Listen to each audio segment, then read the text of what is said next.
noon, the state health department is investigating 2 confirmed cases of pertussis, also known as whooping cough, and officials have also identified 8 probable cases in 2 separate households without travel-related exposures on the Big Island.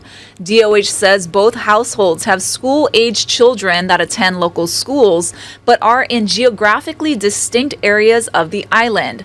Officials are working with the families and schools to identify close contacts. No one has been hospitalized. Whooping cough is a highly contagious respiratory infection caused by bacteria, which can cause severe coughing fits up to 10 weeks or more and can lead to serious complications, especially in infants, such as pneumonia, seizures, and brain damage.